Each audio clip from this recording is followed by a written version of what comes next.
De regreso a las sendas antiguas. Shalom para todos, sean ustedes bienvenidos una vez más a este su canal de regreso a las sendas antiguas.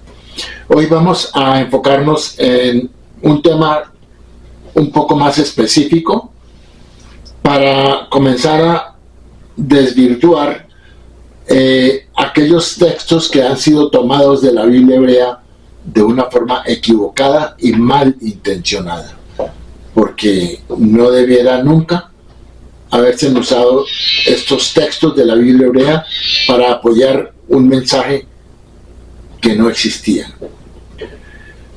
Bueno, vamos entonces, el título de esta presentación es "De Egipto llamé a mi hijo". Tenemos que decir quién es el hijo a que se está refiriendo en Mateo y de dónde salió esta frase. Así que vamos a decir que el hijo a quien se refiere la frase que fue tomada de la Biblia hebrea se refiere a Israel. Israel es el hijo de Dios en la escritura hebrea. Y de ahí es donde tenemos el fundamento. Tenemos que decir que esta costumbre repetitiva muchas veces de sacar textos de la Biblia hebrea para apoyar un mensaje falso no tiene ningún sentido cuando lo que se debiera exponer es todo el contexto, de dónde viene el versículo, a qué se refiere el versículo, a quién le está hablando y de quién está hablando y en qué momento se está refiriendo este versículo. Hemos dicho anteriormente que un texto sin contexto es un pretexto. Así que vamos a ver lo que tenemos en Mateo capítulo 2, versículo 15. Y nos estamos refiriendo al tema de cuando supuestamente José fue advertido de que Herodes quería matar a Jesús, porque era uno de los niños, estaba buscando para matarlo. El ángel le advierte a José que debe huir a Egipto.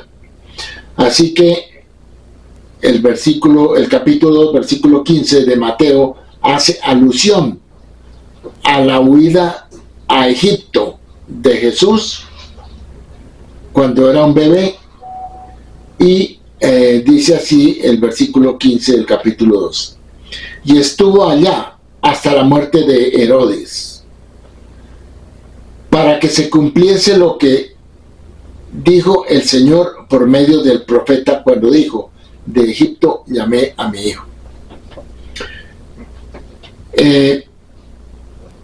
Esta frase, de Egipto llamé a mi hijo, sale de un texto del profeta Oseas, que está en Oseas capítulo 11, versículos 1 y 2, donde realmente el contexto no se habla de otra cosa. Y vamos a decir que Oseas dice: cuando Israel era niño.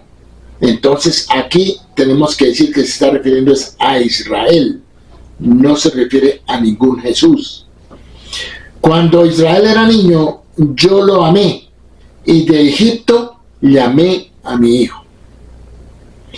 Entonces vemos que Mateo, quien añadió este texto al Evangelio de Mateo, solamente tomó la parte que le convenía, pero dejó el resto que no le convenía ni que aplicaba a la situación de Jesús, la dejó por fuera.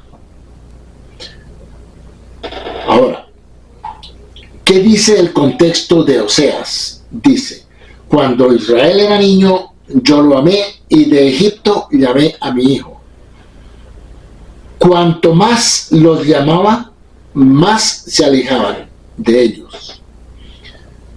Y aquí tenemos que quiere decir, cuando más los profetas llamaban a Israel, a la casa de Israel, que Oseas se está refiriendo en ciertos términos a Efraín, o sea, la casa de Israel, que era parte del reino del norte, que se alejaron y y se convirtieron en cierto sentido en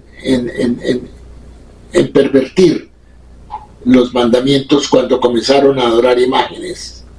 A esto es que se refiere Oseas, porque dice, cuanto más lo llamaban, ¿quiénes lo llamaban? Los profetas. Más se alejaban de ellos. ¿De quién? De los profetas.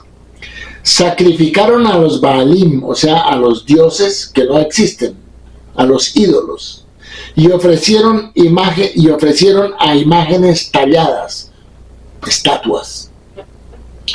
Entonces, Rashi, un comentarista judío, dice, y desde Egipto llamé a mi hijo a través de mis profetas, para que se adhirieran a mi Torá.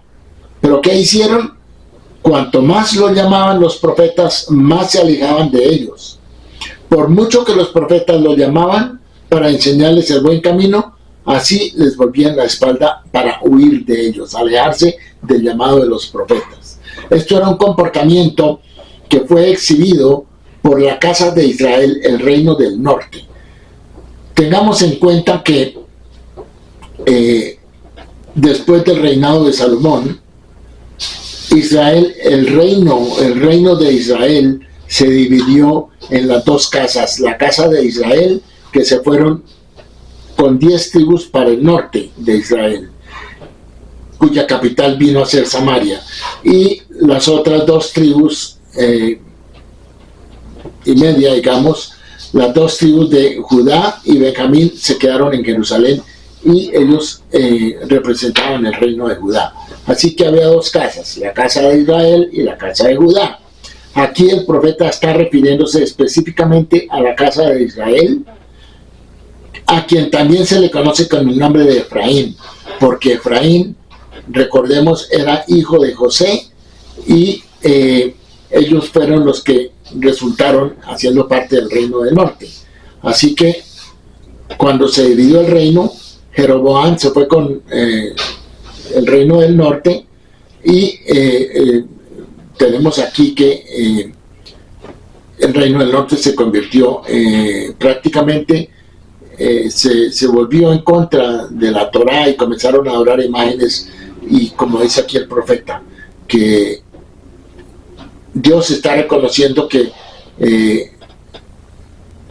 cuando Israel era niño, era joven, cuando lo sacó de Egipto, dice, yo lo amé, y de Egipto llamé a mi hijo. Entonces, el contexto de este texto, de donde fue sacado este texto, tiene que ver con Israel como un pueblo, la casa de Israel, el reino del norte, como un pueblo que se convirtió en cierto sentido a la idolatría. Entonces, si usted va a comparar o usted va a asumir que esto tiene que ver algo con Jesús, entonces está diciendo que Jesús en cierto sentido era desobediente e idólatra. Por eso hay que mirar el contexto de donde fue sacado este texto. Bueno, aquí también cita un texto que obviamente que este texto de Oseas no es ninguna profecía. Entonces el libro de Mateo, el Evangelio de Mateo en 2:15 no puede decir para que se cumpliese lo que dijo el Señor por medio del profeta. El profeta lo dijo, pero no es una profecía. Entonces, ni es una profecía, ni se refiere a ningún Mesías. Bueno, el texto de Oseas coincide con lo escrito por Moisés en Éxodo 4, 22 y 23, donde Dios habla de Israel como su hijo. Cuando Dios manda a Moisés para que vaya a hablarle al faraón y advertirle de que deje salir a su pueblo de Egipto, Dios le dice así a Moisés en Éxodo capítulo 4 versículo 22 y 23, dice, y dirás a faraón, el Eterno ha dicho así, Israel es mi hijo, mi primogénito, yo te he dicho que dejes ir a mi hijo. Eso es lo que Moisés debería decirle al faraón en ese momento. Ya te he dicho que dejes ir a mi hijo, o sea, a Israel, para que me sirva, mas no has querido dejarlo ir. He aquí, yo voy a matar a tu hijo, tu primogénito.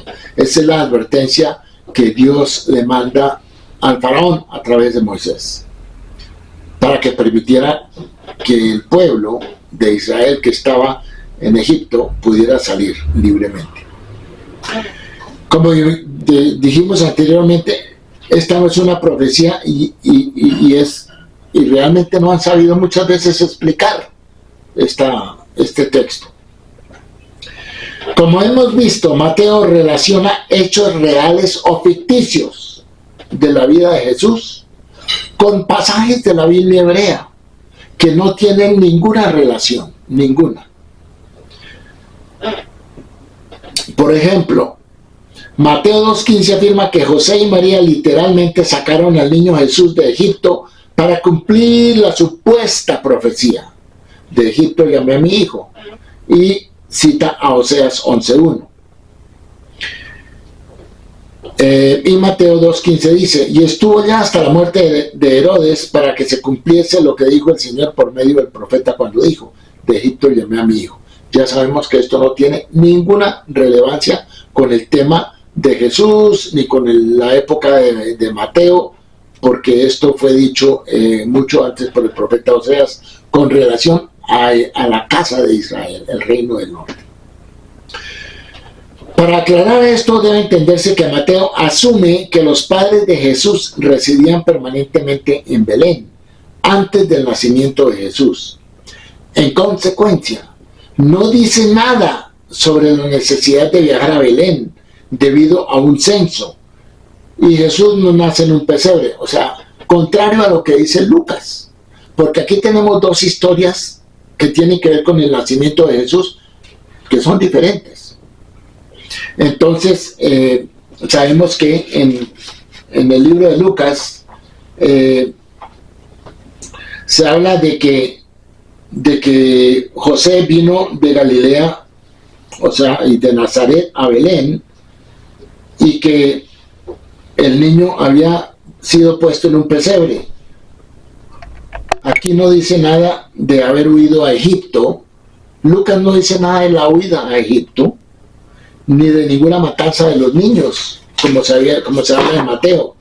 Y en cambio en Mateo, obviamente se cita que el niño está en Belén, y tampoco Mateo no hace ninguna referencia a ningún pesebre, sino que era una casa, porque dice en el versículo, capítulo 2, versículo 9, ellos habiendo oído al rey, aquí está hablando de los famosos reyes magos, que es una historia también inventada. Ellos habiendo oído al rey se fueron, y de aquí la estrella que habían visto en el oriente, o sea, ellos vieron una estrella en el oriente, que la estrella iba delante de ellos hasta que llegando se detuvo sobre donde estaba el niño. ¿Cómo una estrella que está fuera en el espacio se va a detener donde está un niño?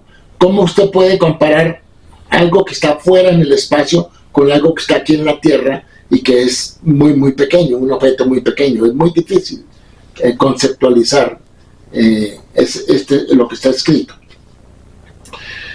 En el versículo 10 dice, y al ver la estrella se regocijaron con muy grande gozo. Esto es, estamos hablando de Mateo capítulo 2, versículo 10.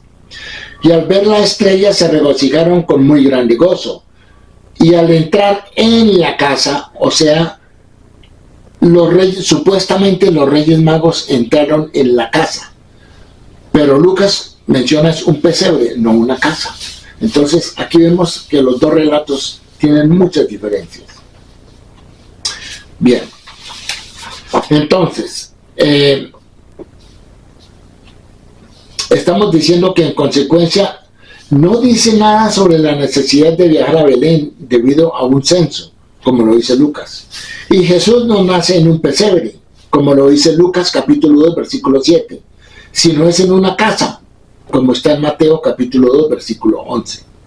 Supuestamente advertida divinamente de las malas intenciones de Herodes, la familia huye a Egipto. Eso está en Mateo 2:14. La supuesta matanza de niños por parte de Herodes es un evento que no está registrado en ninguna fuente del primer siglo de la era común. Esto es una dificultad histórica que eclipsa la narración del nacimiento de Mateo. O sea, aquí no se menciona ninguna matanza de niños, no hay en la historia de Israel ningún hecho, ningún registro de una matanza de niños, como lo figura ahí. Parece muy poco probable que si hubiera tenido lugar una matanza de bebés cerca de Jerusalén, ya que Belén está a 6 millas de distancia, el historiador judío de la época, Flavio Josefo, es imposible que no se hubiera enterado y lo hubiera usado como un ejemplo de los crímenes atroces de Herodes. En contraste con la versión de los Hechos de Mateo, Lucas tiene a la familia en Jerusalén 33 días después, aparentemente sin prisa por irse a ninguna parte. Eso está en Lucas 2:22, cuando el niño es presentado en el templo. Y acordémonos que la madre tenía que estar 33 días en un tema de purificación. Eso tenemos la fuente en Levítico capítulo 12, versículos del 1 al 8. Así que vemos que Lucas no menciona ninguna huida a Egipto, para nada. En Mateo la familia huye a Egipto. En una fecha posterior, después de recibir la noticia de la muerte de Herodes, se dice que la familia regresa en cumplimiento de otra supuesta profecía que es dicha por el Señor por medio del profeta para que se cumpliera cuando dijo: de Egipto llamé a mi hijo. Mateo toma a Oseas 11:1 fuera de contexto, No puede usar el versículo en contexto porque el profeta continúa diciendo en Oseas lo siguiente: cuanto más los llamaban los profetas, más se alejaban de ellos. Y luego continúa el profeta haciendo alusión al versículo primero de Egipto, cuando Israel era niño, de Egipto llamé a mi hijo. Continúa diciendo el profeta Oseas: sacrificaron a los ídolos y ofrecieron a las imágenes talladas. Eso está en Oseas. El siguiente versículo, Oseas 11:2. Oseas habla en contra de la obstinada idolatría del reino del norte de Israel, especialmente de Efraín, a pesar de la amorosa preocupación de Dios manifestada por el éxodo de Egipto. Mateo toma las palabras de Oseas que abordan los problemas contemporáneos que llevaron al exilio del reino norteño de Israel por parte de los asirios. Selecciona lo que le conviene y lo convierte en una profecía que ocurriría en un futuro distante. Tenemos que decir que el reino de Israel se dividió en dos, y luego vamos a ver que en el año 722, antes de la era común, antes de los temas de Jesús y del Nuevo Testamento, estamos hablando casi 800 años antes, el reino del norte fue llevado cautivo por Asiria, que es lo que hoy en día determinamos como las 10 tribus que fueron llevadas cautivas, que nunca regresaron. Igual que se fueron, nunca regresaron de esa forma. Así que el profeta Oseas está hablando de esta situación. Bueno, pero por supuesto, para Mateo el cumplimiento literal ya ha llegado a través de su propia aplicación del texto selecto de Oseas a Jesús, lo cual no debía haber sido, porque es un error sacar un versículo de un texto de un profeta hebreo que fue pronunciado tantos años antes, 700 años antes, y ahora está hablando del cumplimiento. No hay ningún cumplimiento, no en el tema de Mateo. No podía considerar el contexto completo como aplicable a Jesús. ¿Por qué Mateo no usó más versículos? Porque no le convenía. ¿Por qué? Porque dice aquí, no podía considerarse el texto completo como aplicable a Jesús, a María y a José, porque entonces describiría a Jesús y a su familia como idólatras desobedientes. El contexto del versículo de Oseas muestra que la referencia del profeta es al Éxodo y a un Israel infiel, no, como afirma Mateo, a un Jesús fiel. Aquellos que aceptan la afirmación de Mateo de que las palabras de Oseas presagian literalmente un evento futuro en la vida de Jesús, deben enfrentarse con el siguiente versículo que dice: cuanto más los llamaban los profetas, más se alejaban de ellos, sacrificaron a los ídolos y ofrecieron a imágenes talladas, o sea, a estatuas.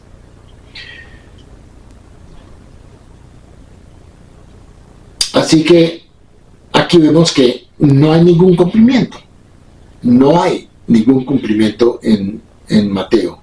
Y también vamos a mencionar lo que dice Mateo 2:23, que tampoco tiene nada que ver. Y es, en Mateo 2:23 dice: y vino y habitó en la ciudad que se llama Nazaret, para que se cumpliese lo que fue dicho por los profetas, que había de ser llamado Nazareno. Pero la pregunta es, ¿por cuáles profetas fue dicho que el Mesías sería llamado Nazareno? No hay ninguna profecía en las Escrituras que diga tal cosa, no hay. Por lo tanto, considerando la mayor precisión histórica del Evangelio de Lucas, la conclusión es que Jesús nació durante el reinado de Herodes Arquelao y que los dos primeros capítulos de Mateo son un agregado posterior al escrito original de Mateo. O sea, el capítulo 1 y el capítulo 2 de Mateo fueron agregados posteriormente y que corresponden al mito más bien que a los hechos. Corresponden al mito del nacimiento virginal. Además de esto, nunca hubo ni magos de Oriente, ni masacre de niños en Belén, ni tampoco hubo una huida a Egipto. Así que con esto vamos a terminar hoy para dejar muy en claro los errores tan fehacientes que aparecen en la Escritura, en el Nuevo Testamento y especialmente en el libro de Mateo, en el Evangelio de Mateo. Y tiene que tener presente que de un nacimiento virginal no habla ningún otro evangelio, solamente Mateo. Que Mateo es el único que habla de una huida a Egipto, ningún otro evangelio lo dice. Que Mateo es el único que habla de una matanza de niños, ningún otro evangelio lo dice. Entonces, vemos que aquí es una historia que fue inventada, fue creada. ¿Cuál fue el propósito de inventar una historia semejante? Para hacer ver que este nacimiento virginal, que fue concebido supuestamente por el Espíritu Santo en la figura de Jesús, era un semidios o era un ser divino.